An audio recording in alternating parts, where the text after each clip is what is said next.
Time and space, the two great unknowns. There are no laws governing these two phenomena. The world's greatest scientists can offer only theories. Can things travel through space without the lapse of time? Can one single object occupy more than one space at the same instant of time? Ladies and gentlemen, an experiment now in time and space with the incredible Mandrake, the magician.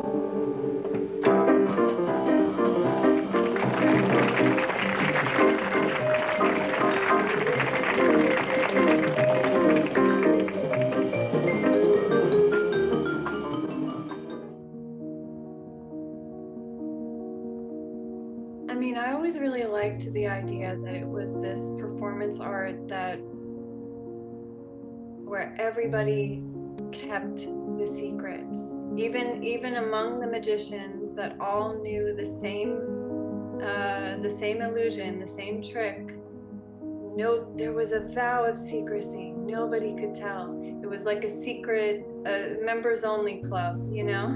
And I loved that about it. And I remember when I was, I don't know, at some point on TV, there was this whole wave of new magicians coming, and it was very much about exposing all of the secrets of the past. And I remember thinking, wow, that's not so great. It kind of, the whole thing with magic is that it makes you, as my grandfather often said, you know, it makes you think.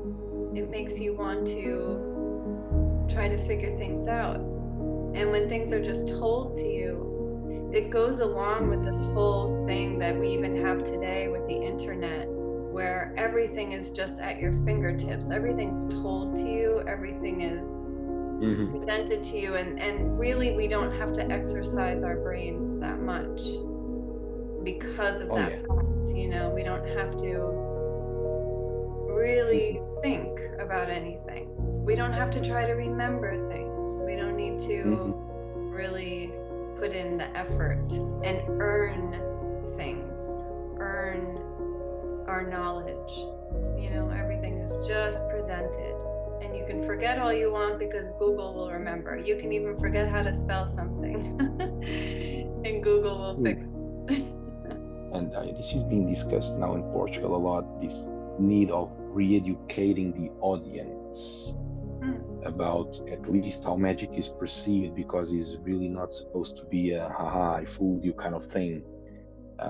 It's really not. And but you know, I think according to what I hear, you know, there are also magicians, like the ones that expose the tricks, magicians to blame for that, because they are not doing, you know, magic a big favor by, you know, by present not it's exposure, but I mean by presenting it in that way.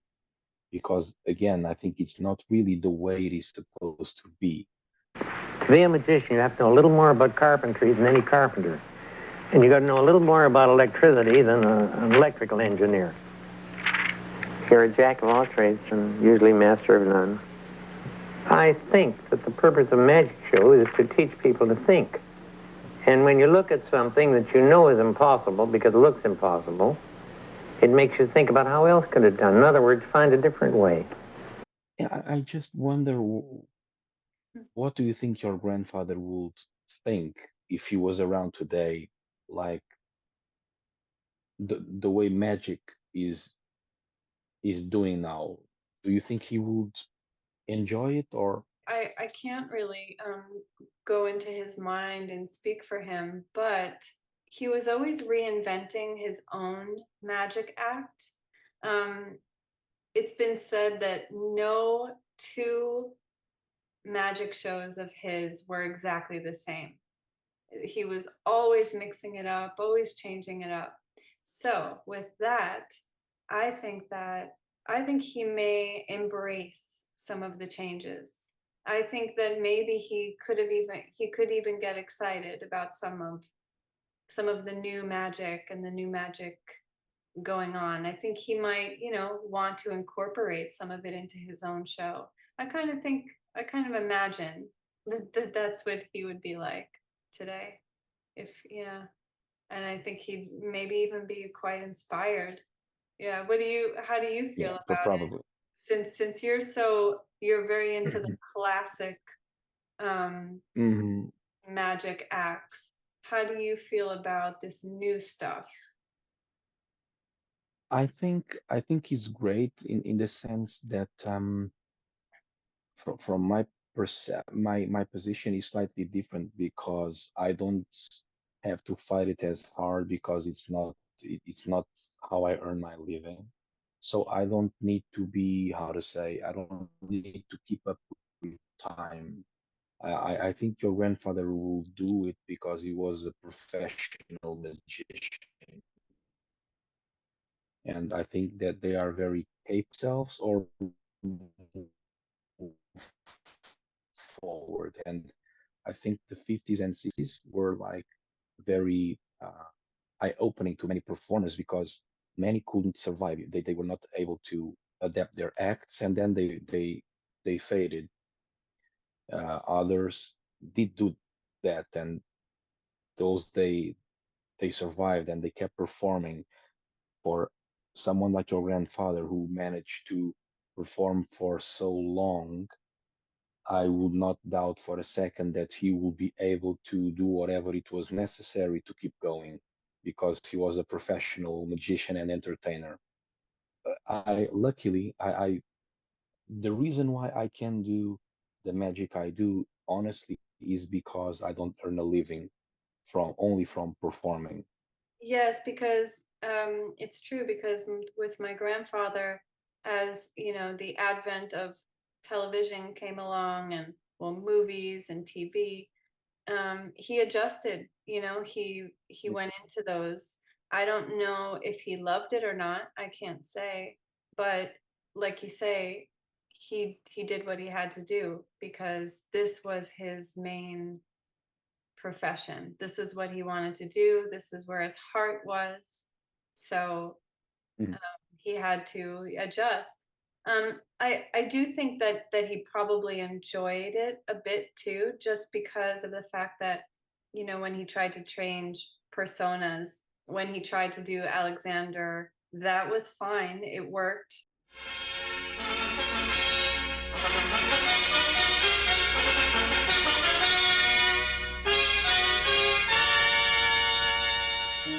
But he came back to Mandrake because that Mhm. really was, you know, I guess he really did embody that character. That character was him. And he would, you know, that character, speaking of the fact that I just said that character was him, the comic book character is, you know, basically a superhero, right? And he's saving lives. My grandfather didn't Mhm. save lives in that way. However, there are many, many humanitarian stories of my grandfather. He was always helping those in need. He would always give the shirt off of his back to someone who needed it. He gave jobs to people on his show. He would, you know, give people jobs if you know he felt they were capable and needed something. He was just very much, you know, he did free shows for children in orphanages and things like that. And he just really was kind of this, in a way, a personification of that comic book character, for real. They always said the resemblance was striking, but audiences all around the world wanted to know, was he the real crime-fighting hero that they saw in newspaper strips? The mystery continued because magicians never tell their secrets. He was a friend of the guy that wrote the Mandrake comic strip. There was a man named Lee Falk, and I understand he was an amateur magician. There was too much of a resemblance between the live Mandrake and the comic Mandrake not to know that there was some kind of a connection there. The comic was born many years after her grandpa had first set foot on stage, but there were uncanny similarities between the two magicians, not only in appearance, but both men pioneered the West in the 1930s, and both met their lovely lady assistants during their travels. They both arrived on the princess's terrain. Both couples had some friction when they first met, but her grandpa married his Narda many years before the comic book character tied the knot with his princess. Both magicians performed grand theaters, and they both performed free shows for children in orphanages and hospitals. There is so much resemblance between the comic and the real magician that it's interesting to ask, what do you know about that? Because it's known that your grandfather came first. That is known. It's also known that the creator of the comics said that any similarities were nothing but a coincidence. But again, the resemblance is so unique, so precise that could it be that something happened that people are not aware? Do you happen to know, Carla, anything about the comic, your grandfather, if there was any kind of a story in between these two situations here? This is such a great question, and I've got partial answers and some speculation, I suppose you could say. I believe that some kind of drama must have happened.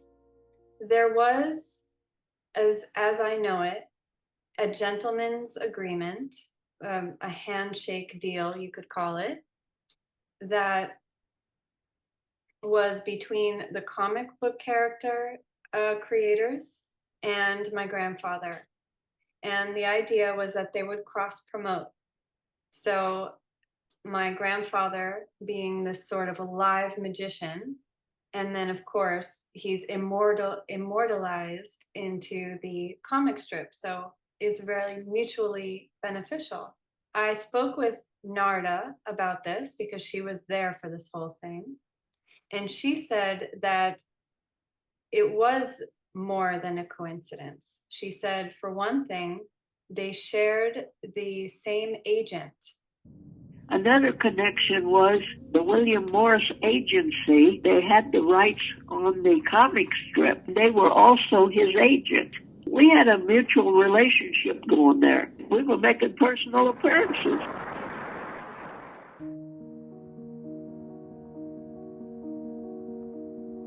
I'm pretty sure that it was probably the agent's idea to do this cross-promotion thing.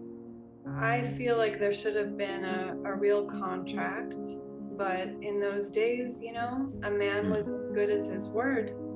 I thought that's a really beautiful thing, but it wasn't man to man, really. I think it was more man to company, you know.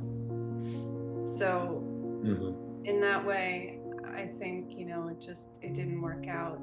You know, that in the end, it immortalized them even more, despite that situation. I mean, there will always be a Mandrake the magician. And he really did make Mandrake his own as well, you know. So people worldwide, they know of the comic, but worldwide they also know of my grandfather. You know, he traveled to Asia, Europe. There's an agent in almost every town of any size, and he knew them ahead of time. One agent told me, he says, I never saw anything like that guy. He stayed in control of everything. When they got ready to do the Mandrake the Magician movie, they tried to sign Mandrake up, and it didn't work, and we didn't get along at all. They would put in the contract, they only had to give you a working date once in 3 months. They usually sign you up for 5 years. Who can be exclusive with somebody and only have one job in 3 months? So we never signed with them. So they got John Calvert to do the movie. My grandfather was asked to, they were going to put together a Mandrake the Magician movie. And my grandfather was asked to play the part. He could only like perform a certain amount of time. He couldn't live his free lifestyle that he was so used to, that he had created for himself. So he decided, no, I don't want to be in this movie. You know, I'm going to be in this movie, and then I'm kind of like signing my soul over to you for a certain amount of years. The world was at his fingertips. Now everything he wished for was his. He had gone through the world and come back a king. All the grandest theaters, all the biggest nightclubs, all the shining stars in the sky, and a princess. There are rules in the underground. Keep your cards close to your chest. Wear your expression behind a mask. Tip your hat. Greet your guests. And above all, never let them know your secrets. You had fun, I think. Yeah, I did. I always enjoyed life so immensely. I never lost the magic in it. To me, magic is, I'd say, what I don't understand, but it's always something I don't understand and chase. And it's fun. It's fun. You've been playing the whole time. You're right. That's true. I never grew up.